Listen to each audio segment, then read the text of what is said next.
నీకు మేము నేర్పింది ఏమిటి, నువ్వు చెప్పిన పద్యం ఏమిటి, మీ నాన్నకి మా మీద అనుమానం వచ్చింది, ఏకాంతంబున భర్గవుల్ పలికిరు అని మా వంక చూస్తున్నాడు, నీ వల్ల మా ప్రాణాలకు ముప్పు వచ్చేటట్టుంది, మేము ఏం చెప్తున్నామో అది జాగ్రత్తగా నేర్చుకో, మాకేవప్ప చెప్తున్నావో అవప్ప చెప్పు మీ నాన్న దగ్గరికి వెళ్ళి.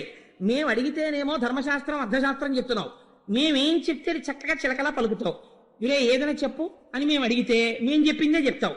మీ నాన్న దగ్గరికి వెళ్ళి ఇవరే ఏదైనా చెప్పనేటప్పటికీ శ్రీమన్నారాయణ గురించి మొదలెడుతున్నావు. మీ నాన్న ఏం చెప్పామనుకుంటున్నాడు. ఇంకా ఎప్పుడూ నువ్వు అలాంటి పలుకులు పలకకూడదు. గురువులు ఏం చెప్పామో అది మాత్రమే పలకాలి. అర్థమైందా? ఎంత గొప్ప మాట వేశారు చూడండి పోతన గారు. మనం మాట అంటాం, పూజలో కూర్చుని ఈశ్వరుణ్ణి మర్చిపోతాం. ఈయన లోకమునందుండి లోకాన్ని మర్చిపోయాడు. ఎవరు మర్చిపోయాడు అలాగా? ఆయన జన్మచేత బ్రాహ్మణుడు కాదు, తపస్సు చేసిన మహర్షి కాడు, లేకపోతే స్వయంభవమనువులా చతుర్ముఖ బ్రహ్మగారి యొక్క మానసిక సృష్టి కాడు. ఎవరైన సురారిసుతుడే, ఒక రాక్షసుడి కొడుకు ఈ స్థితిని పొందాడు. సురారిసుతుడే తద్విశ్వమున్భూవరా, ఈ విశ్వమును మరిచిపోయాడు. మరి దేని యందు రమిస్తున్నాడు? ఈ విశ్వమును నిర్మించిన విశ్వేశ్వరుడు యందు రమిస్తున్నాడు. అంటే మాయని విడిచిపెట్టాడు, మాయని దాటి పరబ్రహ్మమునందు రమిస్తున్నటువంటి మనస్సు కలిగిన వాడై ఉన్నాడు. అంటే తానే పరబ్రహ్మమై నిలబడ్డాడు. బ్రహ్మవిద్ బ్రహ్మైవ భవతి, ఈనాడు తానే బ్రహ్మమై ఉన్నాడు. ఇటువంటి స్థితిని ప్రహ్లాదుడు పొంది ఉన్నాడు. అటువంటి స్థితిలో ఉన్నటువంటి వాడు ఆయనని ఇలా ఉండి ధ్యానం చేసుకుంటూ ఎప్పుడూ భగవంతుణ్ణి అనుభవిస్తూ ఆనందంతో ఉంటే హిరణ్యకశిపుడికి చూసి ఆశ్చర్యంగా ఉండేది.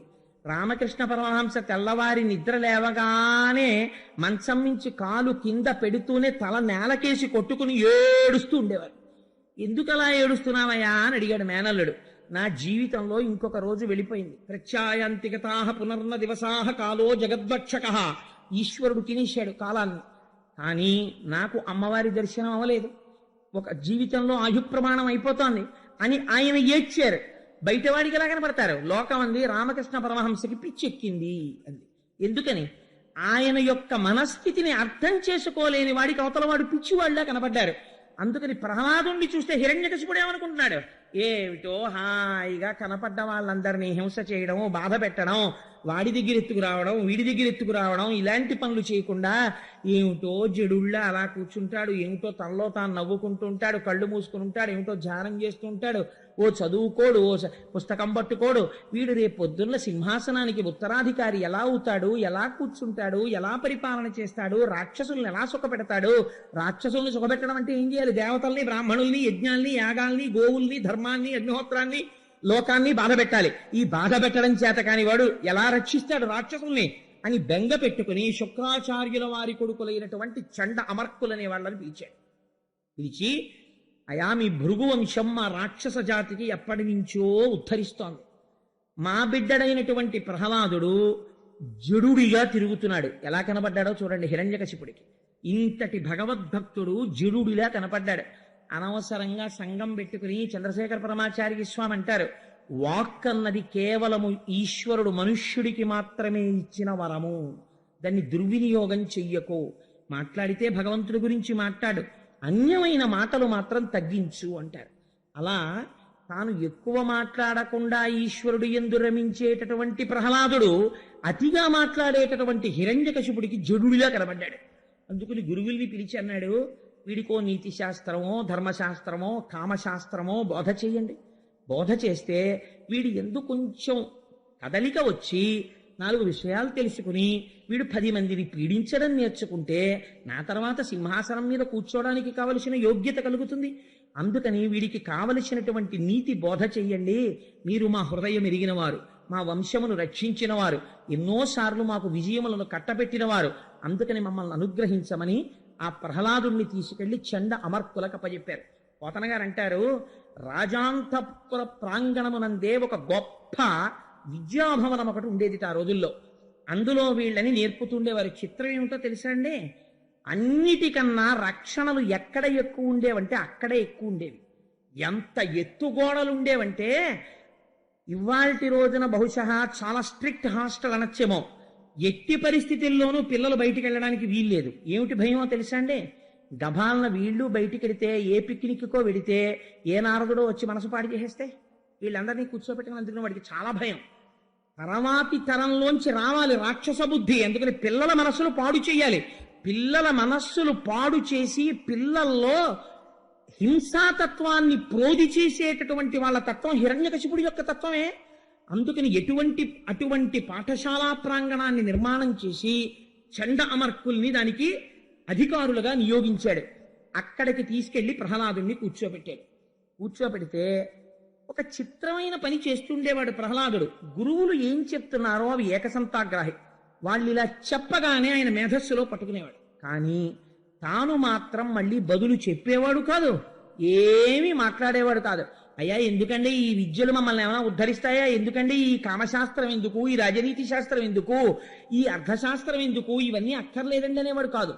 అన్ని వినేవాడు. ఎలా వినేవాడంటే ఎప్పగిది వారు చెప్పిన అప్పగిది వినుక అని తానన్ని నిరూపించిన విద్యలనుచు నిరసింపడు అంతరాత్మయందు కాని మదిని కాని అని ఎంత చిత్రమైన మాట అంటారంటే, ఎప్పగిది వారు చెప్పిన అప్పగిదిం చదువు కాని. వాళ్ళు అర్థశాస్త్రం నేర్చుకోమంటే అర్థశాస్త్రం నేర్చుకుంటాడు, వాళ్ళు దుర్మార్గమైన నీతులు చెప్తే నీతులు నేర్చుకుంటాడు తప్ప అప్పటికి వాళ్ళు చెప్పింది నేర్చుకుంటాడు. మళ్ళీ ఓసారి ఆ పద్యం అప్పచెప్పు, ఇతరులు పీక ఎలా కోసేయాలో చెప్పంటే ఆ పీక ఎలా కోసేయాలో పద్యం చెప్తాడు అంతే. కానీ అది మనస్సులోకి వెళ్ళిందా, వెళ్ళలేదు. అంటే ఎంత దుష్ట సాంగత్యమునందు కూడా తన యొక్క స్థితిని, తన స్వరూప స్థితిని తాను నిలబెట్టుకున్నటువంటి మహాపురుషుడు ప్రహ్లాదుడు. ఇటువంటి స్థితిలో ఒకనాడు హిరణ్యకశిపుడికి కోరిక పుట్టింది.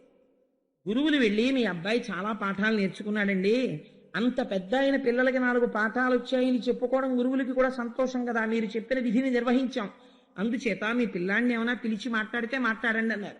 ఒకసారి పిల్లాన్ని పిలిచాడు. పిలిచిన వాడు పోనీ అంతఃపురానికి పిలిస్తే గొడవ లేకపోను, సభామంటపానికి పిలిచాడు. ఎందుకని? ఓ కోరిక. తన కొడుకు తనంత వాడై తన తొడ మీద కూర్చుని అవన్నీ చెప్తుంటే సభలో ఉన్న వాళ్ళు చూసి, ఓహ్ మన రాజే అనుకున్నాం, మన రాజు తర్వాత ప్రహ్లాదుడు కూడా అంతటి వాడు రా అని పొంగిపోవాలని. అందుకు నా కొడుకుని తీసుకొచ్చి ఆయన వస్తూనే సాష్టాంగం చేశాడు తండ్రికి. ఆయుష్మాన్ భవ అన్నాడు, ఆశీర్వచనం చేశాడు. 2 చేతులు చాపి పిల్లవాడిని ఎత్తుకున్నాడు, తన తొడ మీద కూర్చోపెట్టుకుని ఒక చిత్రమైన మాట అన్నాడు. ఎంత మాట అన్నాడో చూడండి. అనుదిన సంతోషణములు, జనిత శ్రమ తాప దుఃఖ సంశోషణములు, తనయుల సంభాషణములు, ఇవి జనకులకు కర్ణయుగలి సద్భూషణములు. కానీ గొప్ప మాట చెప్పాడండి వాడు అన్నాడు అనుదిన సంతోషణములు. అందులో ఏమైనా పెద్ద ప్రబోధం ఉందా, లేకపోతే ఏమైనా పెద్ద బ్రహ్మజ్ఞానం చెప్తున్నాడా అని తండ్రి చూడడు. తండ్రి తాత తాత తాత తాత అండం వచ్చింది అనుకోండి కొడుక్కి, తండ్రి సంతోషపడిపోతాడు. మా అబ్బాయికి తాత తాత తాత తాత అంటున్నాడండి. కొన్నాళ్ళు పోయిన తర్వాత వాడికి నాన్న అండం వచ్చింది అనుకోండి, అంత ఆఫీస్ నుంచి ఇంటికి వచ్చి కూర్చోబెట్టుకుని ఏది అను అంటే నాన్న అన్నాడు అనుకోండి, పొంగిపోతాడు. ఎంత గొప్ప మాట చెప్పారో చూడండి. అనుబంధాలు ఎంత చిత్రంగా ఉంటాయంటే, అనుదిన సంతోషణములు జనిత శ్రమ తాప దుఃఖ సంశోషణములు. ఎంత అలిసిపోయిచ్చిన వాడికి కూడా కొడుకుని తొడ మీద కూర్చోపెట్టుకుని వాడు 2 కొత్త మాటలు పలికితే పొంగిపోయి వాడిని ముద్దులు ఇట్టేసుకుని మా అబ్బాయికి ఎన్నొచ్చేసాయో అంటుంటాడు. అందుకని జనకునకు కర్ణయుగలి సద్భూషణములు. కొడుకుల మాటలు తండ్రులకి చెవులకు పెట్టుకున్న ఆభరణాల్లా ఉంటాయి రా అబ్బాయి. అందుకని ఏది వాడికి ఋషులు చెప్పిన మాటలు, వేదము ఇలాంటివి బాగా ఉండవు. రాక్షస బుద్ధితో కూడుకున్న మాటలు వాడికి చాలా తృప్తిగా ఉంటాయి. తన కొడుకు అవి నేర్చుకున్నాడని ఆయన అనుకుని ఏది 4 మాటలు చెప్పు, నువ్వు ఏం నేర్చుకున్నావో, నువ్వు ఏది నేర్చుకున్నావో ఏ పద్యమైనా పర్వాలేదు, నీవు నేర్చుకున్న దాంట్లో నీకు ఇష్టం వచ్చింది, నీకు బాగా నచ్చినది ఏది ఉందో అదొక్క పద్యం చెప్పరా అన్నాడు. అంటే ఆయన అన్నాడు తొడ మీద కూర్చుని, ఎల్ల శరీరధారులకు ఇళ్లను చీకటి నూతి లోపలంత్రెళ్ళక వీరు నేమనుమతి భ్రమణంబున ఖిన్నులై ప్రవర్తింపక. నాన్నా ఇప్పుడు హిరణ్యకశిపుడు ఉన్నటువంటి స్థితి అదే. ఎల్ల శరీరధారులకు ఇళ్లను చీకటి నూతి లోపలంత్రెళ్ళక. ప్రతి శరీరధారి కూడా జీవుడు శరీరాన్ని పొంది ఇల్లు అనబడేటటువంటి ఒక చీకటి నూతిలోకి దిగిపోయి ఇంకక్కడి నుంచి నేను మీరు అన్న భావన పుట్టి అందులోంచి అహంకారము మమకారము, నా వాళ్ళకి మేలు జరగాలి, బయటవాడు ఏమైపోయినా పర్వాలేదు, పూజ మొదలెడుతూనే అవశ్యాన్ని శరీరాన్ని అందరి డబ్బు నాకే రాని అని పూజ. అందుకని ఏమైంది, ఎల్ల శరీరధారులకు ఇల్లను చీకటి నూతి లోపలంత్రెళ్ళక వీరు నేమను మతిభ్రమణంబున భిన్నులై ప్రవర్తిల్లక సర్వమున్నాతని దివ్య కళామయమంచు విష్ణునందుల్లము చేర్చితారడవి నుండుట మేలు నిశాచరగ్రని.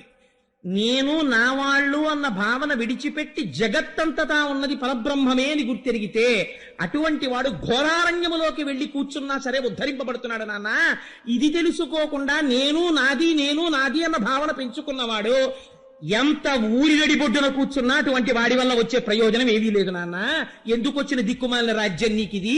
ఏం తెలుసుకుంటున్నావు ఇంత తపస్సు చేసి? అందుకని నువ్వు మార్చుకోవలసినటువంటి పద్ధతి ఉన్నది అని తండ్రితో మాట్లాడుతున్నాడు కనుక అన్యాపదేశంగా మాట్లాడాడు.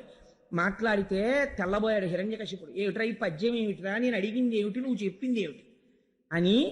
ఓన్లే పిల్లాడు కదా, ఇంకా ఫస్ట్ టైం కదా తెచ్చుకుని తొడ మీద కూర్చోబెట్టుకున్నాను, పాపం ఎవరైనా చెప్పారేమో అనుకుని అన్నాడు. నాన్న, నాకున్ చూడక చోద్యమయ్యడిదిగా నా తండ్రి ఈ బుద్ధితా నీకున్ లోపలతోచనో పరులు దుర్నీతుల్ పఠింపించిరో ఏకాంతంబున భార్గవుల్ పలికిరో ఈదానవ శ్రేణికిన్ వైకుంఠుండు కృతాపరాధుడతనిన్ కీర్తింప నీకేటికి అని అడిగాడు. ఎంత చిత్రమైన మాట! ఈయన ఒక ఎక్స్ట్రీమ్, ఒక చివర ప్రహ్లాదుడు, ఒక చివర హిరణ్యకశిపుడు. అన్నీ నా వెంటాడు హిరణ్యకశిపుడు, అన్నీ ఈశ్వరుడు అంటాడు ప్రహ్లాదుడు. ఎంత గొప్ప సంఘర్షణ తీసుకొచ్చి చూపిస్తున్నారో చూడండి. ఆ ఎల్ల శరీరధారులకు ఇల్లని చీకటి నూతి లోపలన్నని ప్రహ్లాదు అంటున్నాడు. ఈయనంటున్నాడు, అయ్యయ్యో అదేమిట్రా అలా అంటావు, నాకు చూడగా చోద్యమయ్యడిదిగా నా తండ్రి ఈ బుద్ధితా నీకు లోపల తోచెనో. నాకు చాలా ఆశ్చర్యంగా ఉందిరా, నువ్వు రాక్షసుడికి జన్మించినటువంటి వాడివి, ఇలాంటి బుద్ధులు నిజంగా నీకే పుట్టాయా? లేకపోతే ఎవరైనా పిల్లలు పక్కకి తీసుకెళ్లి రహస్యంగా నీ చేత చదివిస్తున్నారా? వాడికి అనుమానం దేవతలు ఎవరైనా వచ్చి పిల్లాడి రూపంలో పాఠాలు చెప్పేస్తున్నారేమోనని. ఏకాంతంబున భార్గవుల్ పలికిరో, తన గురువు మీద తనకి నమ్మకం లేదండి, ఇంతకన్నా భ్రష్టత్వం ఉంది. ఏకాంతంబున భార్గవుల్ పలికిరో, గురువుల వంక చూసి కనుబమెత్తాడు. ఈ గురువులు నిన్ను చాటుకు తీసుకెళ్లి ఏకాంతంలో ఇలాంటివి ఏమైనా నేర్పుతున్నారా? 10 మందితో కలిపి కూర్చోపెట్టి రాక్షస నీతి నేర్పి ఒక్కడిని తీసుకెళ్లి ఇలాంటి మాటలు ఏమైనా నేర్పుతున్నారా? ఏకాంతంబున భార్గవుల్ పలికిరో ఈదానవ శ్రేణికి వైకుంఠుండు కృతాపరాధుడు. మన రాక్షస జాతికంతటికి అపరాధం చేసిన వాడు శ్రీ మహావిష్ణువు. మీ బాబాయ్ అయినటువంటి హిరణ్యాక్షుణ్ణి సంహరించాడు. అటువంటి వాణ్ణి స్తోత్రం చేశావా? వైకుంఠుండు కృతాపరాధుడతని కీర్తింప నీకేటికి, ఆ విష్ణువుని కీర్తన చేస్తావేమిట్రా? అలా చెయ్యకూడదు అన్నాడు. అని, నాన్న ఇప్పుడు నీకు బాగా అర్థమైందా? నేను చెప్పిన విషయం తెలుసుకున్నావా? మనం ఏం చెయ్యాలో తెలుసా? కనపడినటువంటి ప్రాణులను హింస చెయ్యాలి, బ్రాహ్మణుల్ని బాధ పెట్టాలి, యజ్ఞయాగాది క్రతువులను నశింప చెయ్యాలి, వేదం చదువుకోకుండా చెయ్యాలి, అగ్ని కార్యాలు జరగకుండా చూడాలి, ధర్మం పాడు చెయ్యాలి, పాడు చేసి మనమే రాజులమని ప్రకటించుకోవాలి. అంతే తప్ప ఇలాంటి మాటలన్నీ చెప్తావేమిట్రా? అలా ఉండకూడదు. ఏది నీకు అర్థమైందా? నేనేం చెప్పానో నీకేమర్థమైందో ఇప్పుడు చెప్పు అన్నాడు. అంటే ఆ నాన్నగారు అర్థమైంది అని ఇప్పుడు తన తండ్రి చెప్పింది చెప్తాడనుకున్నాడు. ఈయనన్నాడు ఇవన్నీ విని, మందార మకరంద మాధుర్యమున తేలు మధుపంబు పోవునే మదనములకు నిర్మల మందాకిని వీచికల తూగు రాయంచదనునే తరంగిణులకు లలిత రసాల పల్లవ ఖదియై చొక్కు కోయిల జనునే కుటజములకు పూర్ణేందు చంద్రికా స్ఫురిత చకోరక మరుగునే సాంద్ర నిహారములకు అంబుజోదర దివ్యపాదార వింద చింతనామృతపాన విశేషమత్త చిత్తంబు ఏ రీతి ఇతర విషయంబు చేరనేర్చు వినుత గుణశీల మాటలు వేయునేలా. మందారమకరంద మాధుర్యమున తేలు మధుపంబు పోవునే మదనములకు. తెలుగుదేశంలో పుట్టి ఆంధ్రదేశంలో పోతనగారి యొక్క ఈ పద్యం రాని వాళ్ళు ఉండరు. మందార మకరంద మాధుర్యమున తేలు మధుపంబు పోవునే మదనములకు. ఎక్కడైనా పారిజాత పుష్పాల్లో మందార పువ్వుల్లో ఉండేటటువంటి తేనె త్రాగడానికి అలవాటు పడిపోయినటువంటి తుమ్మెద ఎక్కడో ఉన్న ఉమ్మెత్త పువ్వు మీద వాళ్తుందా నాన్న? మందార మకరంద మాధుర్యమున తేలు మధుపంబు పోవునే మదనములకు నిర్మల మందాకిని వీచికల తూగు రాయంచదనునే తరంగిణులకు. నాన్న, ఎక్కడో హాయిగా ఆకాశంలో ఉన్నటువంటి మందాకిని నదిలో విహరించడానికి అలవాటు పడిపోయినటువంటి రాజహంస ఎండిపోతూ దుర్గంధభూయిష్టమైనటువంటి ఒక చెరువు దగ్గరికి వెళ్ళి ఆ నీళ్లు తాగుతుందా నాన్న? లలిత రసాల పల్లవ ఖదియై చొక్కు కోయిల జనునే కుటజములకు. ఎక్కడైనా లేత మామిడి చిగురు తాను తిని కూ అంటూ కోయడానికి అలవాటు పడిపోయినటువంటి కోయిల ప్రయత్నపూర్వకంగా వెళ్ళి అడవి మల్లెలు పూసేటటువంటి చెట్టు మీద వాలుతుందా?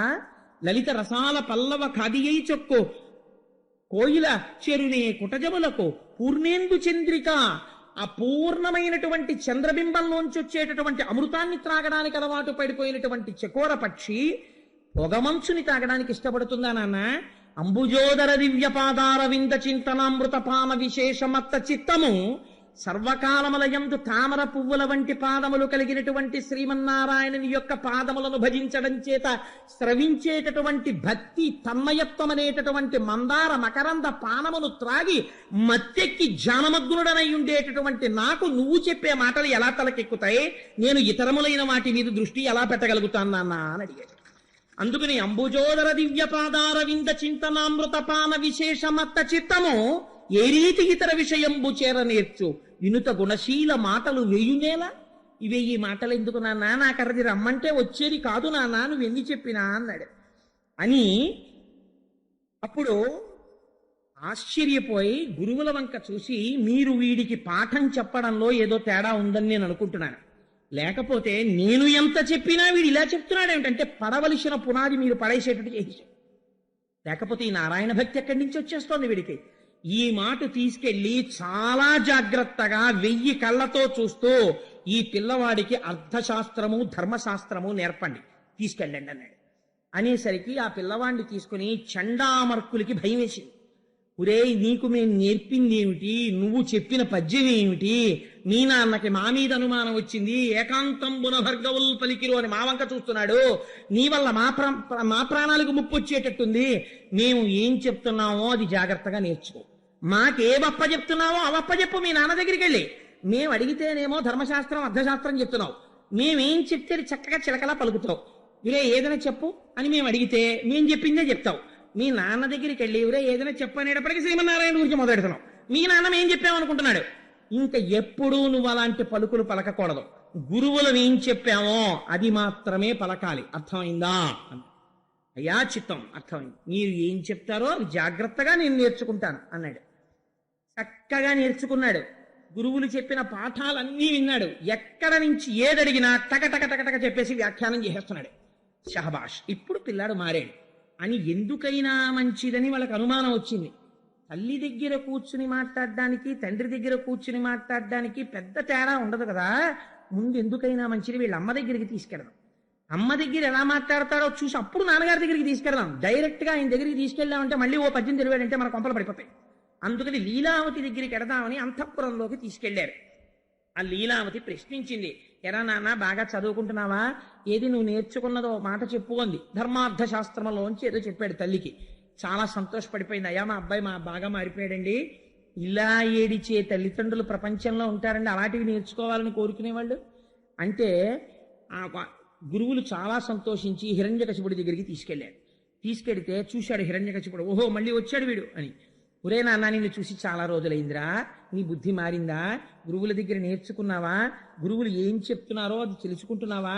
గురువులు చెప్పిందే తెలుసుకుంటున్నావా, సొంత బుద్ధితో ఏమైనా నేర్చుకుంటున్నావా అని అడిగాడు. అంటే ఈసారి ఆయన అన్నాడు, చదివించిరి నను గురువులు చదివితి ధర్మార్థ ముఖ్య శాస్త్రంబులునే చదివినవి కలవు పెక్కులు చదువులలో మర్మమెల్ల చదివితి తండ్రి అన్నాడు. ఈ మాట నేడప్పటికీ గురువులకి భయం వేసింది, ఏదో చేస్తున్నాడు రా వీడు అని. చదివించిరి నన్ను గురువులు నన్ను చదివించారు నాన్నగారు. చదివితి ధర్మార్థ ముఖ్య శాస్త్రంబులునే చదివినవి కలవు పెక్కులు. అబ్బో ధర్మశాస్త్రం అర్థశాస్త్రం నూరి పోసేశారండి గురువులు. అవేమిటి, ఇంకా నేను చాలా చదువుకున్నానన్నాడు. వీళ్ళు చెప్పలేదు. నే చదివినవి కలవు పెక్కులు చదువులలో మర్మమెల్ల చదివితి తండ్రి.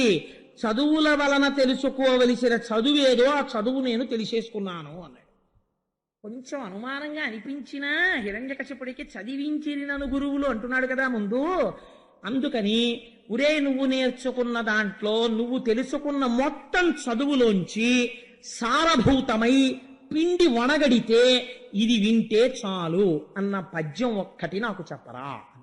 ఆయన అన్నాడు, తను హృద్భాషల సఖ్యమున్ శ్రవణమున్ దాసత్వమున్ సేవయు వందనార్చనముల్ శ్రవణముల్ చింతనంబరెడు 9 భక్తి మార్గముల శ్రీహరిని సేవించి సజ్జనుడయ్యుండుట భద్రమంతు తలతు సత్యంబు దైత్యేశ్వర. నాన్నగారు శ్రవణం కీర్తనం విష్ణోహ స్మరణం పాదసేవనం అర్చనం వందనం దాస్యం సఖ్యం ఆత్మనివేదనం అంటాడు వ్యాసుడు. నేను తెలుసుకున్నది ఏమిటంటే తను హృద్భాషల సఖ్యమున్ శ్రవణమున్ దాసత్వమున్ వందనార్చనముల్ సేవయు ఆత్మలో నిరుకయున్ దాసత్వమున్ 9 రకాలుగా ఈశ్వరుణ్ణి మనం ఈ శరీరం ఉన్నందుకు సేవించాలి. 1 భగవంతుడి గురించి వింటూ ఉండాలి సంతోషంతో. 2 మనం కీర్తించాలి భగవంతుణ్ణి.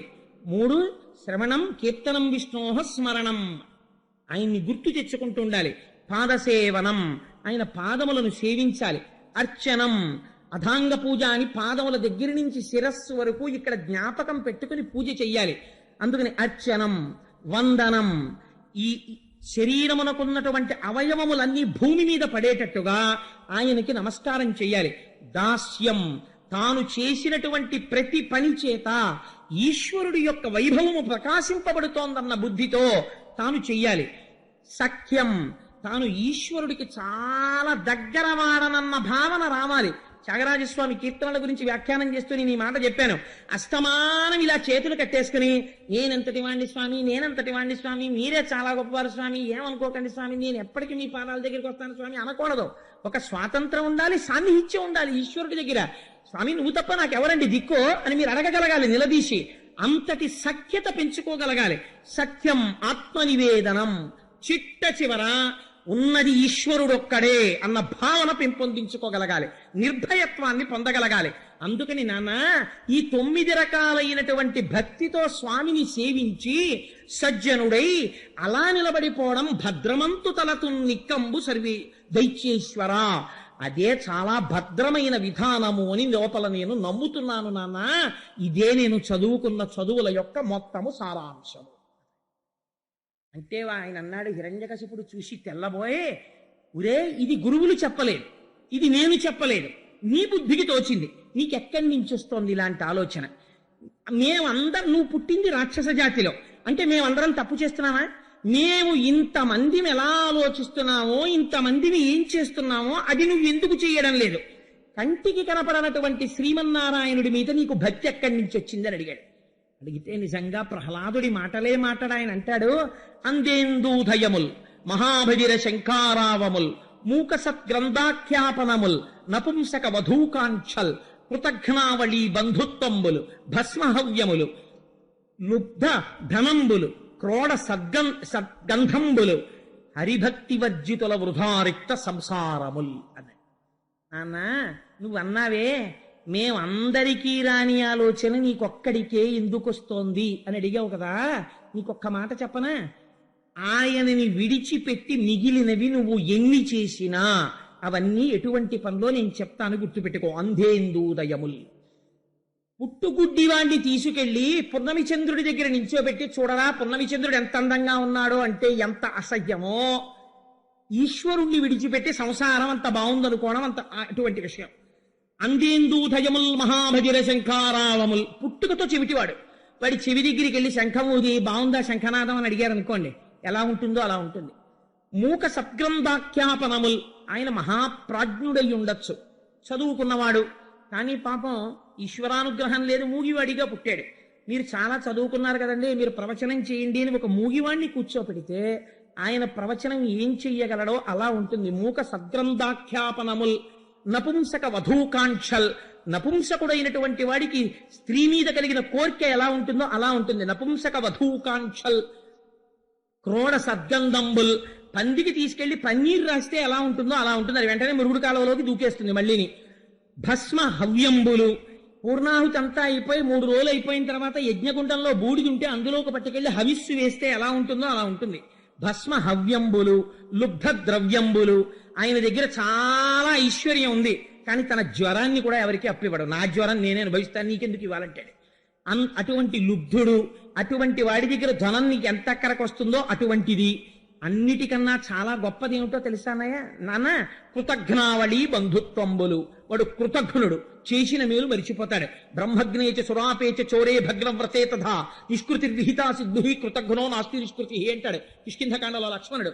అందుచేత కృతజ్ఞుడు చేసిన ఉపకారాన్ని మరిచిపోయి ప్రవర్తించేవాడు. అటువంటి కృతజ్ఞుడితో బంధుత్వం ఉంది. వాడు ఏం ఉపకారం చేస్తాడు నీకు?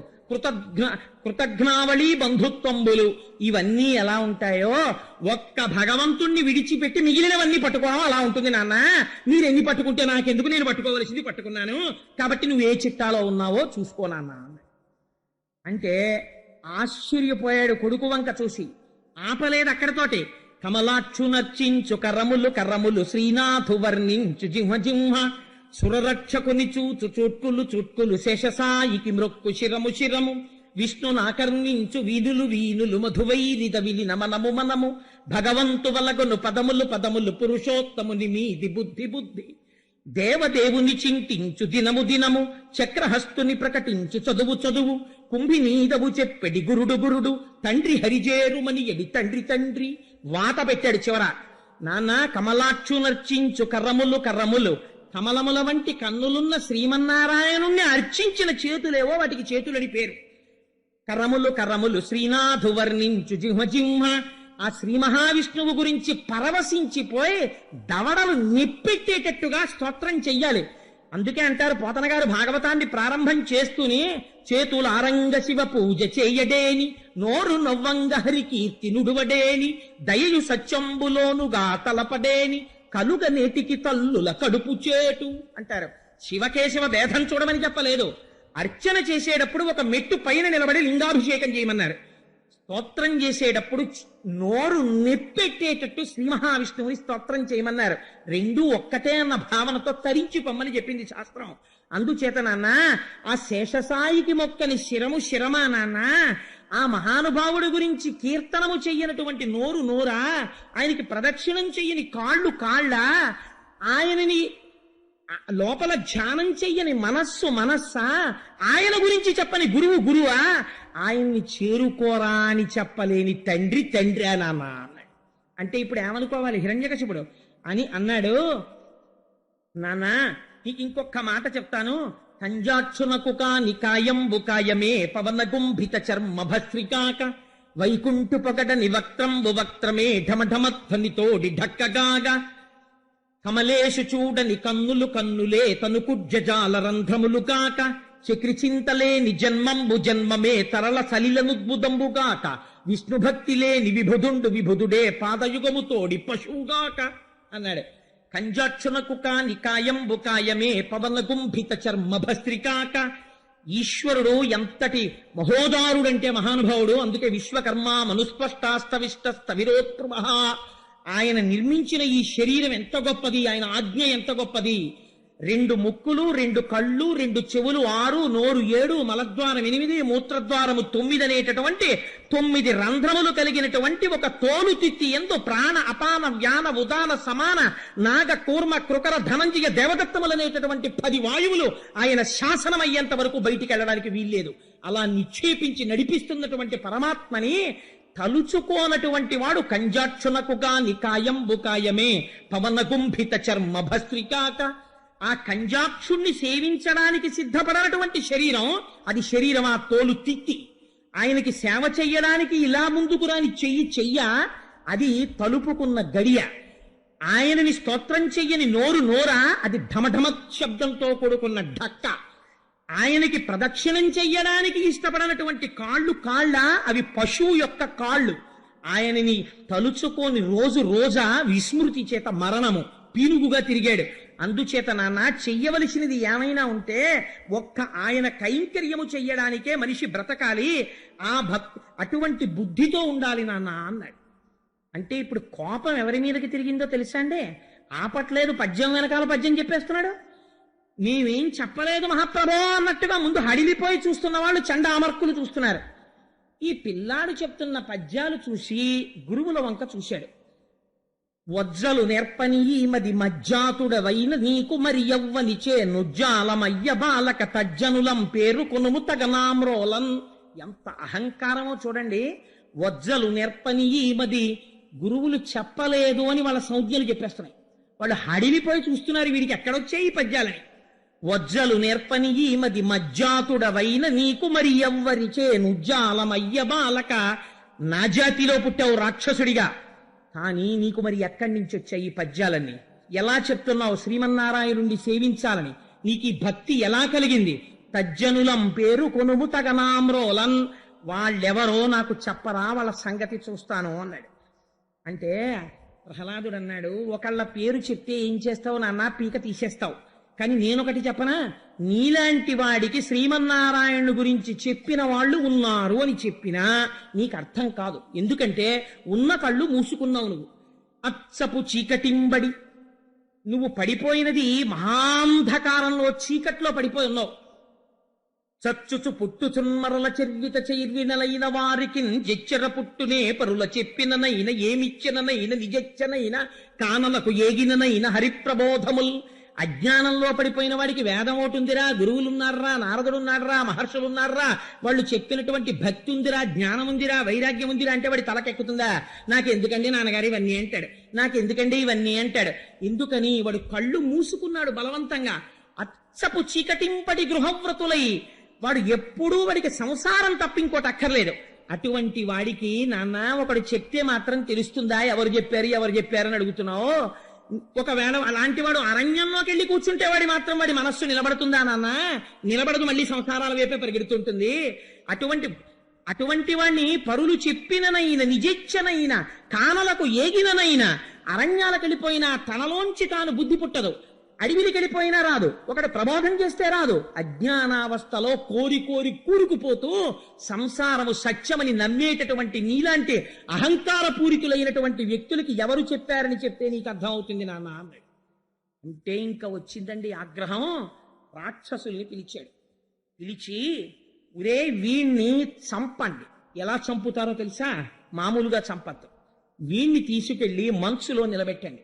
కొన్నాళ్ళు అన్నం ఇవ్వడం మానేయండి. ఆ తర్వాత వీడి నవరంధ్రములు మూసేసేయండి. వీడు ఊపిరి కోసం గిలగిల కొట్టుకుంటాడు. వీడి మీద ఆభిచారిక ప్రయోగాలు చెయ్యండి. ఆ తర్వాత నేను నా మాయలు చూపెట్టి భయపడతాను. భయంకరంగా అందరూ కలిసి కొట్టండి.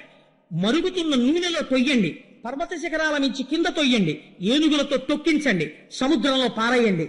ఆఖరణ చచ్చిపోయాడని తీసుకొచ్చి నాకు ఆ శవాన్ని చూపించండి. ఒక తండ్రి కొడుకు మీద ఇలా అనడమా భగవద్భక్తికి అన్నాడు ధర్మరాజు గారు.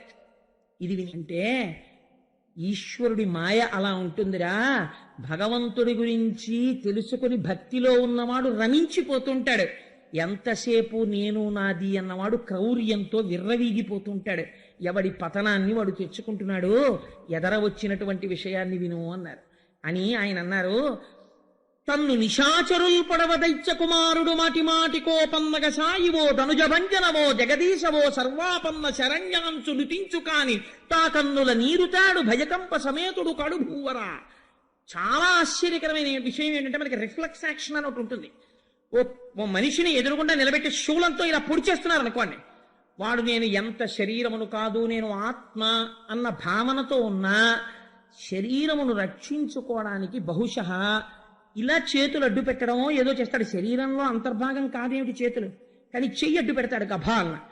ఆశ్చర్యం ఏమిటంటే, తన్ను నిశాచరులు పొడవా శూలం పెట్టి ఒక్కొక్క పోటు పొడి చేస్తుంటే, పర్వత శిఖరాల నుంచి కింద బారేస్తుంటే, సముద్రంలోకి విసిరేస్తుంటే, కింద పడేసి ఏనుగుల్ని తీసుకొస్తుంటే, హిరణ్యకశిపుడు భయంకరమైన మాయారూపాన్ని చూపిస్తుంటే, ఈయననేవట మనస్సులో తన్ను నిశాచరుల్ పొడవ దైత్య కుమారుడు మాటి మాటి కోపన్నగ సాయి ఓ ధనుజభంజన ఓ జగదీశ ఓ సర్వాపన్న శరణ్య ఓ అఖిల పావన యంచు నుతించు కాని తా కన్నుల నీరుతాడు భయకంప సమేతుడు కడుభూవర.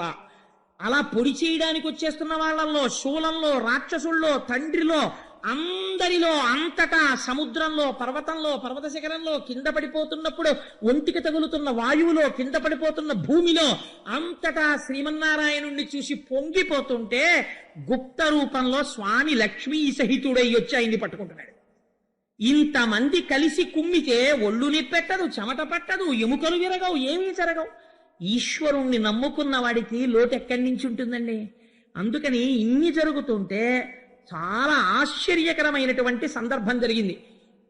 ఇన్ని రకాలుగా బాధపెడుతుంటే పారడు లేచి దిక్కులకు బాహువులొద్దడు బంధురాజిలో దూరడు ఘోరకృత్యమని దూరడు తండ్రిని మిత్రవర్గముంజీరడు మాతృసంగము వసించు సువర్ణ గృహంబులోని కిందారడు తాపమనొందడు కావరేయనడు తాపమనొందడు కంటకింపడు. చిత్రం ఏమిటంటే పోనీ అలా అనలేదండి, ఈశ్వరుని అన్నాడు. పోని తర్వాత ఎప్పుడైనా వెళ్ళి స్నేహితుల దగ్గరికి మా నాన్న చూశారా నన్ను ఎలా పొడిపించేస్తున్నాడో అన్నాడేమో అని అనుకుంటున్నారేమో. ఎన్నడూ అలా అనలేదు. ఆయన ఇలా చేతులు అడ్డు పెట్టేవాడు కాదు, ఇలా కొట్టేస్తుంటే పరిగెత్తుకుంటూ స్నేహితుల దగ్గరికి వెళ్ళేవాడు కాదు, బంధువుల దగ్గరికి పరిగెత్తేవాడు కాదు, అమ్మ పిన్నులు నివసించేటటువంటి ఆ సువర్ణపు మేడలోకి పరిగెత్తేవాడు కాదు, ఘోరకృత్యమని దూరడు తండ్రిని నిందించేవాడు కాదు, స్నేహితుల దగ్గరికి పరిగెత్తేవాడు కాదు. ఎక్కడున్నవాడు అక్కడే నిలబడి నారాయణ నామజపం చేసేస్తుంటే అంతకంతకి తేజోవిరాజితుడైపోతున్నాడు. ఒక్కొక్క వార్త వస్తోంది, అయ్యా ఏనుగులతో తొక్కించేశాం, కానీ ఏమి చిత్రమో చెమట పట్టలేదు, ఇంకా ఆశ్చర్యం చెప్పా భూమిలో పాతేశాం. మీరు భాగవతం చదవండి, ప్రకృతికి అతీతమైనటువంటి స్థితిని పొందాడండి. ఈశ్వరుడి యొక్క రక్షణ పొందిన వాడికి రక్షణము కలిగి సాధుడు ఈశ్వరుడి చేత రక్షింపబడు, రక్షణము లేక అసాధుడు శిక్షితుడకు కలుడి చేత పాప చిత్తుండగుటందంటారు పోతన గారు. ఈశ్వరుణ్ణి మాత్రమే నమ్ముకుని పూర్వజన్మలలో ఆయన పాదములు పట్టుకున్నవారు ఎంత చిత్రంగా బతికేస్తారంటే మన ఊహకందదు. నేను నిడదవోలు షటిల్ చేసే రోజుల్లో తరచు చెప్తుంటాను, ఒక తల్లికి ల్యాబొరేటరీలో ట్రైన్లో ప్రసవం అయిపోయింది. ప్రసవం అయిపోతే ఆ తర్వాత వాళ్ళు వెళ్ళి ఎంతకీ రావట్లేదేమిటి ఈవిడని తలుపులు కొట్టారు. నిడదవోలులో రైలు ఆగిపోయిన తర్వాత ఆ రోజుల్లో నాతో షటిల్ చేసిన వాళ్ళందరూ కూడా ప్లాట్ఫామ్ మీద నిలబడిపోతే ఈవిడ్ని బయటికి తీసుకొస్తే ట్రైన్ ఆపేశారు. ఆవిడ ఏం చెప్పిందంటే ప్రసవం అయిపోయింది, ఆ పిల్ల ఆ ల్యాబొరేటరీ తాలూకా హోల్లోంచి 2 పట్టాల మధ్యలో రాళ్ల మీద పడిపోతే ట్రైన్ వెళ్ళిపోయింది. తల్లి కదా ఎంతైనా వదిలేలేరు కదా, పిల్లవాడిని ఎక్కడ పడిపోయాడో చూద్దామని పరిగెడితే పాపం అక్కడ ట్రాలీ ఉంటే ట్రాలీ మీద తీసుకెళ్లారు. వాళ్ళని తీసుకెళ్తే అంత దూరం వెళ్ళేటప్పటికి కొంతమంది హాకర్స్ ఉంటారు, వాళ్ళకి పర్మిషన్ ఉండదు, ట్రైన్లో అమ్మకూడదు. వాళ్ళు స్టేషన్కి బాగా అవుటర్లోనే రన్నింగ్ ట్రైన్లోంచి దిగిపోతుంటారు. ఒక వేరుశనక్కాయలు అమ్ముకునేవాడు బుట్ట పట్టుకుని నిడదవోలుకి బాగా అవుటర్లోనే కిందకి దిగిపోయాడు. బ్రాహ్మణగూడెం దాటుతుండగా దిగిపోయాడు. 4 అడుగులు వేసేటప్పటికి కాకులు అరుస్తున్నాయి. ఏమిటి సడన్ గా కాకులు అరుస్తున్నాయి, పావుందేమో అనుకుంటూ చూస్తున్నాడు. క్యార్ అని ఏడుస్తూ చంటి పిల్ల ఉంది. ఆ పిల్లకేం తెలుసు, రైలు వెళ్ళిపోయింది, ఇంతే పిల్ల తగలలేదేమి, రైలు వెళ్ళిపోయింది. ఆ పిల్లని తీసి వేరుశనక్కాయల బుట్టలో పెట్టుకుని నిడదవోలు స్టేషన్కి ఎదురొచ్చాడు. ఈ పిల్లని తీసుకొచ్చి తల్లికి అప్పచెప్తే, నిజంగా ఆ రోజున మీరు నమ్మండి నమ్మకపోండి, మా జీవితంలో ఏదో అవుట్ ఆఫ్ టర్న్ ప్రమోషన్ వచ్చేసి మమ్మల్ని SRM పోస్ట్లో వేసేస్తే ఎంత ఆనందపడిపోతామో అంత ఆనందపడిపోయాం. ఎందువల్ల అంటే ఆ బిడ్డ ఏమిటి, ఎక్కడో పడిపోవడం ఏమిటి, తల్లికి దక్కడం ఏమిటి, ఏం ఆశ్చర్యం నిజంగా. ఇప్పుడు చెప్పండి, ఈశ్వరుని యొక్క అనుగ్రహం ఉన్నవాడు ఎందుకు రక్షింపబడడు? మీకు చెప్పి రక్షించాలా? ఇలా ఉంటుందంటే మోడసాపరండి, ఇలా ఉండి రక్షిస్తానంటే మీకు చెప్పాలా? మీకు కావలసింది రక్షణ అంతే. ఆయన తలుచుకున్న నాడు పంచభూతములు ఆయన ఎందుకు రక్షించలేడు? రక్షించగలడు. అందుచేత ప్రహ్లాదుని ఆయన రక్షించుకున్నాడు, తనవాడైన కారణం చేత, తన యందు భక్తి కలిగిన వాడైన కారణం చేత.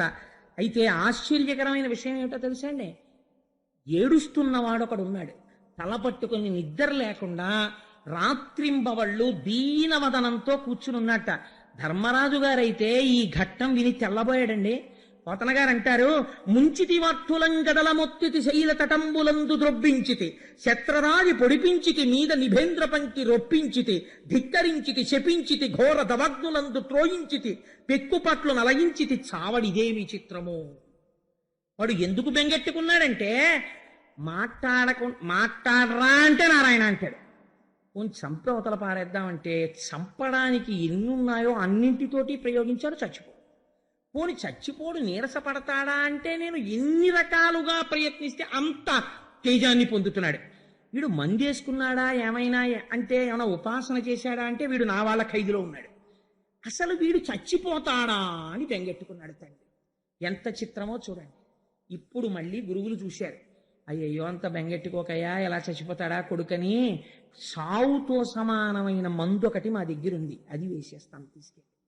అప్పుడు వీడు చచ్చిపోయిన వాడితో సమానం అయిపోతాడు. ఏమిటో తెలుసా, ఈ పిల్లవాడికి కొద్దిగా వయస్సు వస్తోంది కాబట్టి చాలా గొప్పగా రకరకాలుగా కామశాస్త్రాన్ని బోధ చేసేస్తే వీడు భ్రష్టుడైపోతాడు, సంసారమునందు అనురక్తి కలుగుతుంది అని తీసుకుని మళ్ళీ ఆ పిల్లవాడిని గురువులు తీసుకెళ్ళి ఆయనకి శాస్త్రబోధ ప్రారంభించారు. పరమ సంతోషంగా కూర్చుని చక్కగా నేర్చుకుంటున్నాడు. అని ఏది చెప్పు అంటే చక్కగా చెప్తున్నాడు. ఒక రోజున గురువులందరూ కలిసి ఏదో అనుష్ఠానం చేసుకుందామని గృహ కార్యములను నిర్వర్తించటం కొరకు అన్నారు పోతన గారు. వాళ్ళకి ఇంటి పనులు ఉండవేమిటండి మరి, అందుకని ఇంటి పనుల కోసమని లోపలికి వెళ్ళారు. వెళ్ళగానే ఈయన పిల్లలందరినీ పిలిచాడు. పిల్లలందరినీ పిలిచి ఒక మాట చెప్పాడు, వీరే ఈ ఆటలు ఎంతకాలం ఆడతారు, కానీ నేను మీకు ఓ విషయం చెప్తాను, మీ అందరూ కూర్చోండి అన్నాడు. మనకి ఆయుర్దాయం 100 సంవత్సరాలు. 100 సంవత్సరాలలో మనం రాత్రి అయితే నిద్రపోతాం, కాబట్టి 50 ఏళ్ళు నిద్రలో పోతుంది. 20 ఏళ్ళు శిశువుగా పోతుంది, బాల్యంలో పోతుంది. ఇంకా మిగిలేది 30 ఏళ్ళు. ఆ 30 ఏళ్లలో మన కోరికలన్నీ అక్కర్లేని విషయాలన్నిటికీ తగులుకుని అరిషడ్వర్గాలకి లొంగిపోతాయి. కామక్రోధ లోభ మద మోహ మాత్సర్యములు పట్టుకుంటాయి. పట్టుకుని పతనమైపోయి అక్కర్లేని బంధనాలన్నీ పెంచేసుకుని నా భార్య, నా బిడ్డలు, నా బంధువులు, నా స్నేహితులు అని పట్టుపురుగు తన గూడు తాను నిర్మించుకుని ఆ గూటిలో తానే మరణించినట్టు మనమే ఈ బంధనాలన్నీ పెంచేసుకుని ఎన్ని జన్మలెత్తామోరా. నా మాట వినండి. నాకు ఈ పంచభూతములను 3 గుణములను 27 తత్వములను నిర్మించి మాయ చేత ఈశ్వర దర్శనము కాకుండా కప్పి ఉంచిన వాడు పరమాత్మ. బంగారు గనులను తవ్వినప్పుడు బంగారం దొరకదు, అందులో ఏం దొరుకుతుందంటే బంగారముతో కలిసిన ధూళి దొరుకుతుంది. ధూళి దొరికితే స్వర్ణకారుడు దాన్ని అగ్నిహోత్రమునందు తప్తము చేస్తాడు. చేసి ధూళిని వేరు చేస్తాడు, శుద్ధ బంగారమును గ్రహిస్తాడు. అలా గురువుల దగ్గర బోధ పొందినటువంటి మహానుభావులైనటువంటి వాళ్ళు ఆత్మవిచారణ చేసి సంసారం అనే పుల్లు పక్కన పెట్టి లోపల ఉన్న ఆత్మస్వరూపాన్ని దర్శనం చేసి మళ్లీ పుట్టవలసిన అవసరం లేనటువంటి పునరావృత్తి రహిత శాశ్వత శివ సాయుధ్యమును పొందుతున్నారు. అందుకని మీరు కూడా అలా పొందడానికి ప్రయత్నం చేసేటటువంటి ఉద్దేశంలో ఉండండి. మనకి 2 శరీరాలు ఉన్నాయి, ఒకటి స్థిర శరీరము, ఒకటి చర శరీరము. చర శరీరం అంటే ఇది చర్మము, రక్తము, కొవ్వు, అస్థి, శుక్ల, మేధ ఇటువంటి పదార్థములతో తయారు చేయబడుతుంది. ఇవి ఈ పదార్థములన్నీ భూమిలో కలిసిపోతాయి, అగ్నిలో కలిసిపోతాయి, వాయువులో కలిసిపోతాయి. ఒకనాడు స్థిరముగా ఉండేటటువంటిది ఆత్మ ఒక్కటే. కాబట్టి మీ అందరూ ఆత్మదర్శనాభిలాషులు కండి, నా మాట నమ్మండి అన్నాడు. అంటే వాళ్ళన్నారు, ఒరే ఈ పాఠం ఏమిటో చాలా గమ్మత్తుగా ఉంది, నువ్వు చెబుతున్నది సత్యమే అనడానికి మాకేమీ అనుమానం లేదు, కానీ ఒక్క అనుమానం మాత్రం నిన్ను అడుగుతాం. నువ్వు మాతోనే కలిసి ఇక్కడ చేరావు, నువ్వు మాతోనే చదువుకున్నావు, గురువులు మాకేం చెప్పారో నీకు అదే చెప్తున్నారు. గురువులు చెప్పని ఈ విషయాలు నీకెవరు చెప్తే వచ్చాయిరా? ఆయన అన్నాడు, మహానుభావుడు నారదుడు చెప్పాడయ్యా. నారదుడు చెప్పాడంటే వాళ్ళన్నారు, అసలు నారదుడిని నువ్వు ఎప్పుడు కలుసుకున్నావు? మాకు తెలిసి ఎప్పుడు అంతఃపురంలో ఉన్నావు, లేకపోతే ఈ విద్యాలయంలో ఉన్నావు. నువ్వు ఎప్పుడు నారదుడి దగ్గరికి వెళ్ళావు, ఎప్పుడు నేర్చుకున్నావు అన్నారు. ఇక్కడే గమ్మత్తు. హిరణ్యకశిపుడు తపస్సు చేసుకుంటున్నప్పుడు గర్భిణి అయ్యున్నటువంటి లీలావతీదేవిని చెరపట్టి ఇంద్రుడు ఈడ్చుకుపోతున్నాడు. నారదుడు ఎదురొచ్చి మహాపతివ్రత అయినటువంటి కాంతని ఎందుకు చెరబట్టి తీసుకెడుతున్నావు అని అడిగాడు. అడిగితే ఆయన అన్నాడు, నాకు ఆవిడ మీద క్రోధం లేదు, ఆవిడ గర్భమునందు హిరణ్యకశిపుని యొక్క తేజం ఉన్నది, వాడు తపస్సు ఎందే మడిచిపోతున్నాడని మేము అనుకుంటున్నాం. ఎందుకంటే వాడి శరీరం అంతా రక్తం కూడా ఈగలు నాకేసాయి, అంత తపస్సు చేస్తున్నాడు వాడు. ఆ తపస్సులోనే అలా పడిపోతాడేమో అని మాకు ఆశ. ఈలోగా వీడు కూడా పెద్దవాడైతే, అందుకని ఆ బిడ్డడు పుట్టగానే సంహారం చేసి వీడిని విడిచిపెడతానన్నాడు. అంటే నారదుడు అన్నాడు, నీకేం తెలుసయ్యా, ఆవిడ గర్భంలో ఉన్నటువంటి వాడు మహావిష్ణు భక్తుడైనటువంటి వాడు ఉన్నాడు. వాడు జన్మ చేత భక్తి జ్ఞాన వైరాగ్యములతో పుడుతున్నాడు. అటువంటి మహాపురుషుడి యొక్క కథ వింటే తరించిపోతాం. అటువంటి వాణ్ణి నేను తరింప చెయ్యాలి. అందుకని లీలావతిని నా ఆశ్రమానికి తీసుకెడతానని తీసుకుని వెళ్ళి అక్కడ ప్రబోధం చేశాడు. వేదాంత తత్వాన్నంతటినీ చెప్పాడు. చెబుతున్నప్పుడు లీలావతి వింటుండేది. చిత్రం ఏమిటంటే, విన్నటువంటి లీలావతి మరిచిపోయింది. కడుపులో ఉన్నటువంటి పిల్లవాడికి జ్ఞాపకం ఉండిపోయింది. ఎందుకు జ్ఞాపకం ఉండిపోయిందంటే, నా గొప్పని చెప్పలేదు ప్రహ్లాదుడు. వెల్లిగొన నాటి నుండి ఉల్లసితంబైన దైవ యోగంబున శోభిల్లుడు మునిమతమంతయు ఉల్లంబున మరపు పుట్టదొకనాడైనన్. మా అమ్మ మళ్ళీ వచ్చి హిరణ్యకశిపుడితో సంసారంలో పడిపోయి భోగభాగ్యాల్లో నారదుడు చెప్పినటువంటి బోధ మరిచిపోయింది. కారణం, గురువుల యొక్క అనుగ్రహం మా అమ్మయందు లేదు. గురువుల అనుగ్రహం, దైవం అనుగ్రహం నాయందుంది. అమ్మ కడుపులో విన్న నాకు నిలబడిపోయిందయ్యా. గురువు అనుగ్రహం, దైవానుగ్రహం, జ్ఞానం నిలబడడానికి ఎంత అవసరమో చూశారా అన్నాడు. వీళ్ళందరూ లేచి భజన మొదలెట్టారు, నారాయణ భజన. లోపల నుంచి గురువులు బయటికి వచ్చారు. ఈ పిల్లాండి పట్టుకుని జర జర జర జర ఈడుస్తూ హిరణ్యకశిపుడి దగ్గరికి తీసుకెళ్లారు. అయ్యా, తులసివనంలో గంజాయి పుట్టినట్టు రాక్షస వంశంలో నీ కొడుకు పుట్టాడు. వీడికి మేము పాఠం చెప్పడం దేవుడెరుగు. వీడు రాక్షసులందరినీ పడిచేశాడు. అందరినీ నారాయణ భక్తుల్ని చేసేస్తున్నాడు. అందరికీ తత్వబోధ మొదలెట్టాడు. అయ్యా, ఏం చేసుకుంటావో చేసుకో అన్నారు. అనేసరికి ఆయన యొక్క కళ్ళల్లోంచి అగ్నిహోత్రం కురిసింది. కురిసి, ఉరే, ఎవరి దిక్కు చూసుకుని ఎవరి బలం చూసుకుని నీవు ఇలా ప్రవర్తిస్తున్నావు అన్నాడు. బలయుతులకు దుర్బలులకు బలమెవ్వడు, నాకు నీకు బ్రహ్మాదులకు బలమెవ్వడు, ప్రాణులకును బలమెవ్వండట్టి విభుడు బలమ సురేంద్ర అన్నాడు ప్రహ్లాదుడు. నాన్న, బలమెవ్వరు, నీకు దిక్కెవరని అడుగుతాయేమిటి? నీలో బలానికి కారణం ఎవరో వాడే నాలో బలానికి కారణం. బలహీనుడైన వాడిలో ఉన్న కొంచెం బలానికి కారణం ఎవరో, లోకాల్ని సంపాదించినటువంటి మహాబలవంతుల బలానికి కారణం ఎవరో వాడు నాకు దిక్కు నాన్న అన్నాడు. ఏమిరా నీకు దిక్కు దిక్కంటున్నావు కదా, వాడు ఎక్కడున్నాడో చెప్పగలవా అన్నాడు. ఎక్కడున్నావో చెప్పగలవా అని అడుగుతానేమిటి నాన్న? ఇదో వెర్రి ప్రశ్న.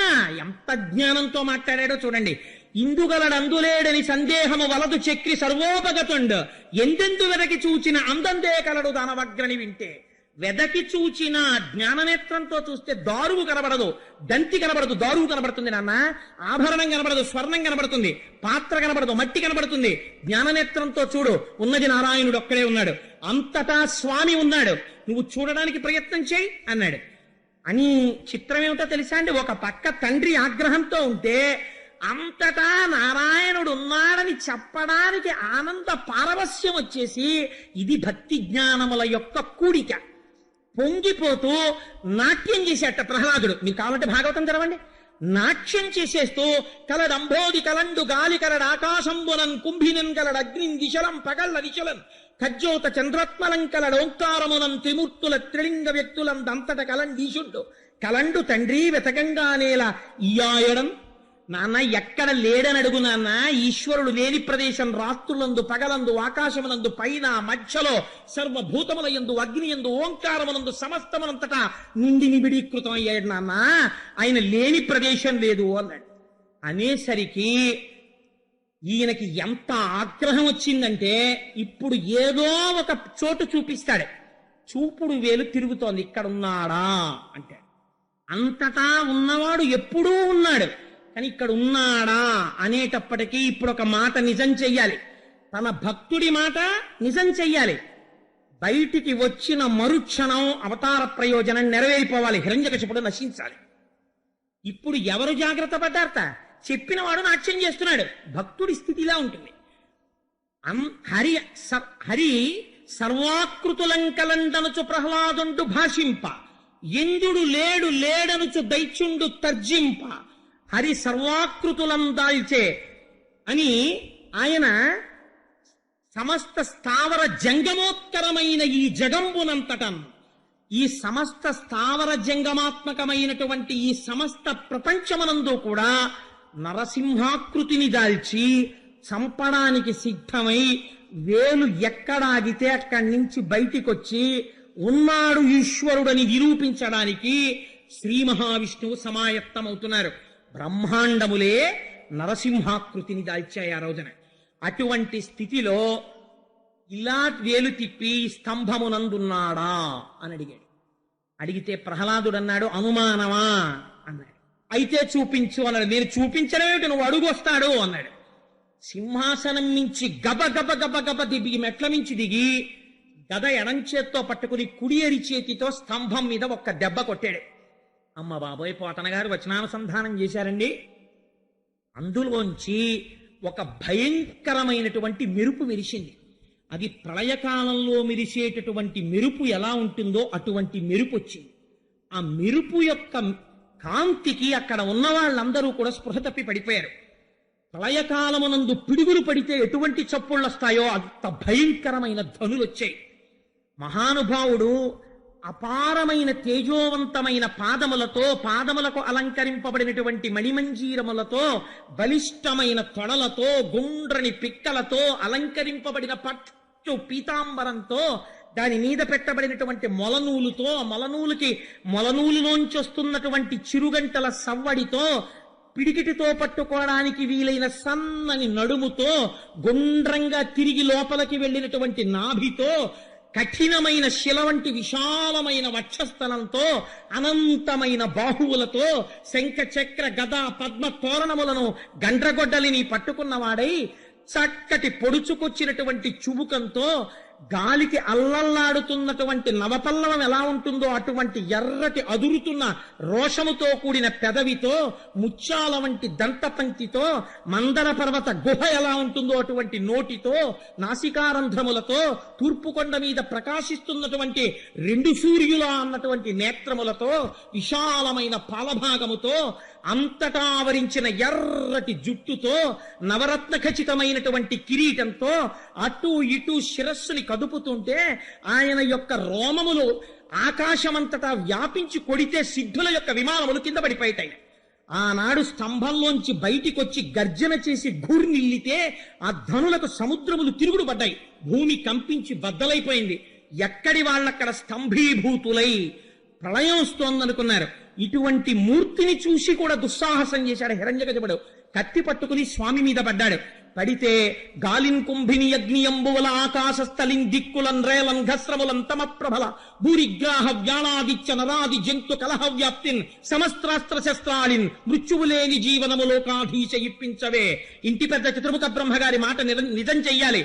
ఆ స్తంభంలోంచి బయటికొచ్చి చంద్రహాసాన్ని దూస్తున్నటువంటి హిరణ్యకశిపుణ్ణి ఆనాడు తాను ఎలా ప్రతిజ్ఞ చేశాడో అలా కలుగులోంచి బయటికొచ్చిన నాగుపాము అటుగా వెడుతున్న ఎలకని ఒడిసి పట్టినట్టు తన ఎడమ చేతితో హిరణ్యకశిపుడి యొక్క తొడ పట్టుకుని గడప దగ్గరికి తీసుకెళ్లి ప్రళయకాలంలో వచ్చేటటువంటి ధ్వని లాంటి గర్జన చేస్తూ ఆ గడప మీద కూర్చుని తన తొడల మీద పారేసి భయంకరమైనటువంటి కనుబొమలని 1000 ఇంద్రధనస్సులొక్కసారి మెరిచినట్టు ముడివేసి ఘోరమైన స్వరూపంతో ఇలా చూస్తుంటే మిరిసిపోతున్న దంస్ట్రలు, ఆ నోరు, కాలనాగు వ్రేలాడుతున్నట్టున్న నాలుక, పెద్ద పెద్ద గోళ్ళు, అటువంటి స్వామి ఇన్ని బాహువులనిట్ట గోళ్లు చూపిస్తుంటే ఆయన స్వరూపాన్ని చూసి పువ్వులోకి వెళ్ళినటువంటి కందిరీగ తుమ్మెదని చూసి అన్నీ మరిచిపోయినట్టు ఆయననే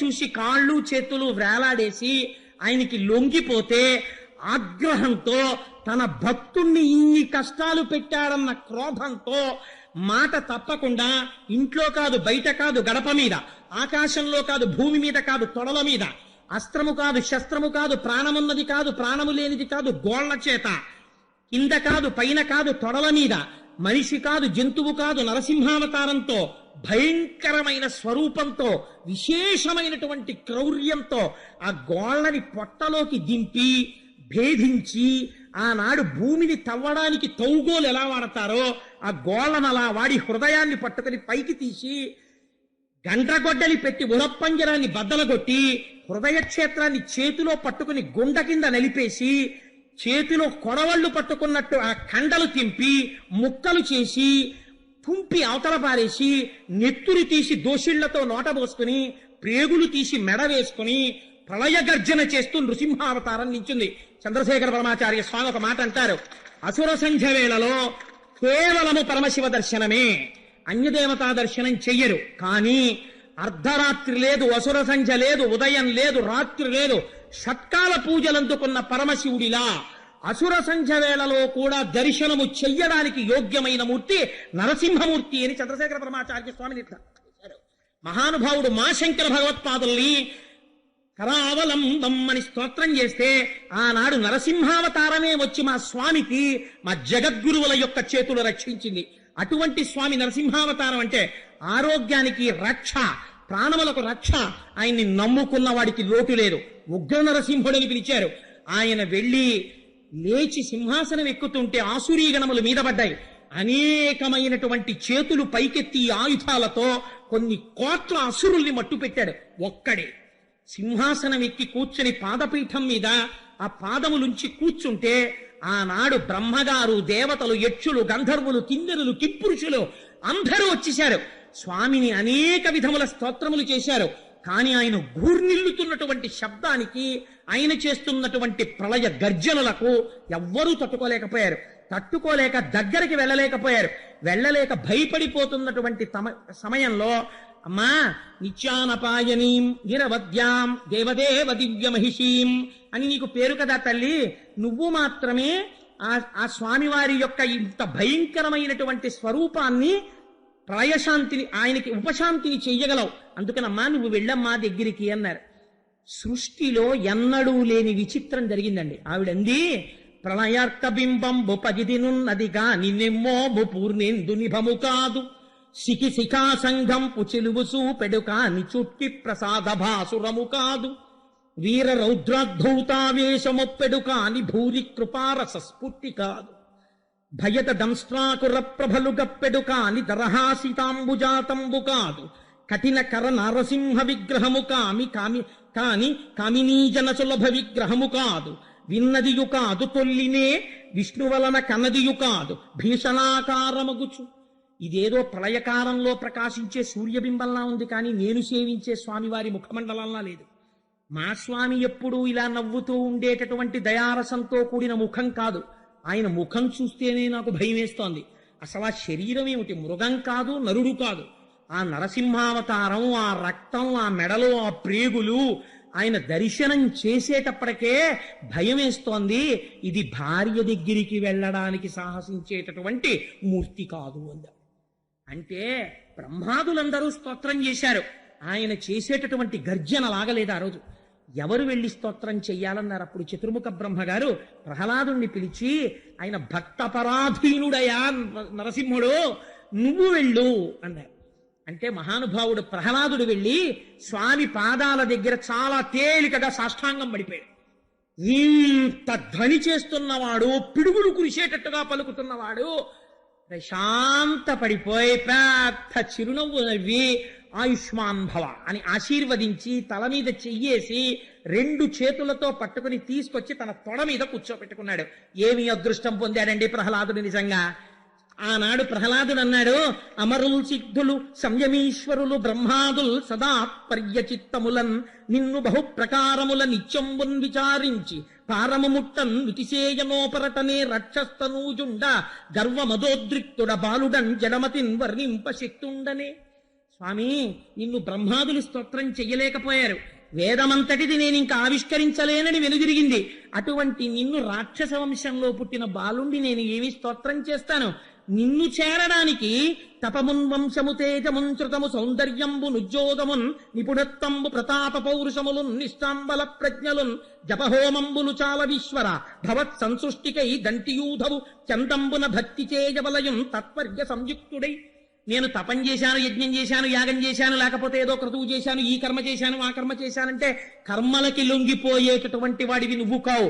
ఆ చేసిన కర్మల చేత హృదయ క్షేత్రమునందు శుద్ధి ఏర్పడి, వైరాగ్యం ఏర్పడి, ఈశ్వరుణ్ణి సంతతము జ్ఞానముతో ధ్యాననిష్ట ఎందు కొలిచిన వాడెవరో అటువంటి వాడికి లొంగిపోయేటటువంటి స్వరూపం ఉన్నవాడివయ్యా నువ్వు. సృష్టికర్తవి, స్థితికర్తవి, ప్రళయకర్తవి, అంతటా నిండి నిర్విరీకృతమైనటువంటి వాడివి. అనోరణీయాన్ మహతో మహీయాన్ అటువంటి స్వామివి ఇవాళ నా ఎందుకు కరుణించావు అంటే ప్రసన్నుడైపోయా. రోజున నరసింహస్వామి అన్నారట, ప్రహ్లాద, ఇలా నన్ను మెప్పించిన భక్తుడు లేడు, నీకేం వరం కావాలి కోరుకో అని. ఆయన అన్నాడు, అందరూ నీ రూపం చూసి భయపడ్డారు, నేను నీ రూపం చూసి భయపడలేదు. తండ్రి గారు జడ్జి గారి వేషంలో కోట్ వేసుకుని ఓ సుత్తి పట్టుకుని సుప్రీంకోర్టు జడ్జిగా కూర్చుంటే మాత్రం కొడుక్కి భయం ఏంటి? డాడీ అంటూ పరిగెత్తుకు వెళ్ళిపోతాడు. నీ రూపం చూసి నేను భయపట్టలేదు, నాకు నువ్వెప్పుడూ తండ్రివే. నేను దేనికి భయపడుతున్నానో తెలుసా? సంసారానికి భయపడతాను, కామక్రోధములకు భయపడతాను, నేను నాది అన్న భావనలకు భయపడతాను. నన్ను మళ్ళీ మభ్యపెట్టాలని చూస్తున్నావా తండ్రి? నాకు వరం ఇస్తావా? నాకేమీ వద్దు. సంతతము నీ పాదాంబుజ సేవ కటాక్షించు, నీ నామము చెప్పుకునే అదృష్టాన్ని కటాక్షించు, నీ కథలు వినే అదృష్టాన్ని కటాక్షించు, నాకు ఇంకేం వద్దన్నాడు. అసలు నీలాంటి భక్తుడు ఎక్కడున్నాడు రా ప్రహ్లాద? పొంగిపోతున్నాను నిన్ను చూసి. నువ్వు ఏదో ఒకటి అడగకపోతే నేను ఇంత ప్రయత్నం చేసినందుకు నాకు తృప్తి ఉండదు. నా తృప్తి కోసం ఏదో ఒకటి అడగరా అన్నారు. ఈశ్వరుడు వేడుకున్నాడండి ప్రహ్లాదుణ్ణి. ఆయన అన్నాడు, ఎంత కాదన్నా నా తండ్రి అజ్ఞాని, తెలియదు. ఎదురుగుండా నువ్వే వచ్చి నిలబడి నీ పరమ పవిత్రమైన తొడల మీద వేసుకుని నీ ముఖారవిందాన్ని అంత దగ్గరగా చూపించావు. అప్పుడైనా ఇలా అనుంటే నా తండ్రి బతికిపోయి ఉండేవాడు. ఎంత అమాయకుడో, ఇలా అనలేకపోయాడు, రెండు చేతులు కలపలేకపోయాడు, దారుణంగా చచ్చిపోయాడు. తండ్రి ఎన్ని నీచయోనుల్లోకి వెడతాడో అలా వెళ్లకుండా నా తండ్రిని నీ దగ్గరికి చేర్చుకుంటే, నా తండ్రి కాబట్టి, నాకు జన్మనిచ్చిన వాడు కాబట్టి నేను సంతోషిస్తానన్నాడు. లలిత మర్యాదుడైన ప్రహ్లాదుడధిప అంటే స్వామి నరసింహస్వామి పెద్ద నవ్వు నవ్వన్నారు. ప్రహ్లాద, నీ చారిత్రము ధన్యము, ఎంత గొప్ప వరం అడిగావురా. ఏనాడు నీ తండ్రి నేను కోరలు విప్పి పళ్ళు చూపిస్తూ గోళ్ళిలా పెట్టి నా నేత్రములతో చూస్తుంటే అతి దగ్గరగా మహర్షులు మునీంద్రుడు కూడా చూడని నా రూపమును తేజోహీనుడై అలా చూస్తూ ప్రాణములను వదిలాడో ఆనాడే నాకు దగ్గరైపోయాడు. అందుకని నువ్వు నీ తండ్రి గురించి బెంగపెట్టుకోకు, రాజ్యపాలన చేసి వంశాన్ని వృద్ధిలోకి తెచ్చుకో అని ఆనాడు స్వామివారు ఒక గొప్ప వరాన్ని మనకందరికీ కూడా కటాక్షించారు. అదే మనందరం తప్పకుండా స్మరించవలసినటువంటి పద్యం. ఆ పద్యంలో స్వామి అంటారు, ఈ ఆఖ్యానాన్ని, ప్రహ్లాదోపాఖ్యానాన్ని ఎవరు పరమ భక్తి శ్రద్ధలతో చేతులు కైమోడ్చి ఈశ్వరుడున్నాడు అన్న పూనికతో వింటున్నారో, ఉగ్ర నరసింహమూర్తి అయి తన భక్తులని బాధ పెట్టిన వాడి పట్ల కోపము తెచ్చుకున్న స్వామి యొక్క మూర్తి యొక్క వర్ణనమును వింటున్నారో, మళ్ళీ భక్తుడు చేసిన స్తోత్రమునకు ప్రసన్నుడైన మూర్తి కథని విన్నారో, అటువంటి వారికి ఇంకా యమధర్మరాజు యొక్క దర్శనము ఉండదు. వారికి ఇక్కడే నేను భక్తిని, కర్మని, వైరాగ్యాన్ని, జ్ఞానాన్ని ఇచ్చి ఆ జ్ఞానము చేత మోక్షమునిచ్చి వారందరినీ తరింపచేస్తాను అని అభయం ఇచ్చారు. ఇవాళ మనందరికీ కూడా ఆనాడు శ్రీమన్నారాయణుడు ఎలా వచ్చాడో గురువే కదా, దైవతములంచు గురువుల తలచువాడు. మనందరినీ ఉద్ధరించేటటువంటి పరివ్రాజక వేషంలో ఉండి సన్యసించి ఎంతో మందిని ఉద్ధరిస్తున్నటువంటి శ్రీ శ్రీ శ్రీ పరిపూర్ణానంద సరస్వతి స్వామి వారు వీడు చెప్పడమేమిటి, నేను కూర్చోవడమేమిటి, ఇంతసేపు నేను కూర్చోవడమా అని అనుకోకుండా నా యందు ఇంత వాత్సల్య బుద్ధితో వారంతసేపు కూర్చుని వినడమే నాకు చేసినటువంటి గొప్ప సమ్మానము.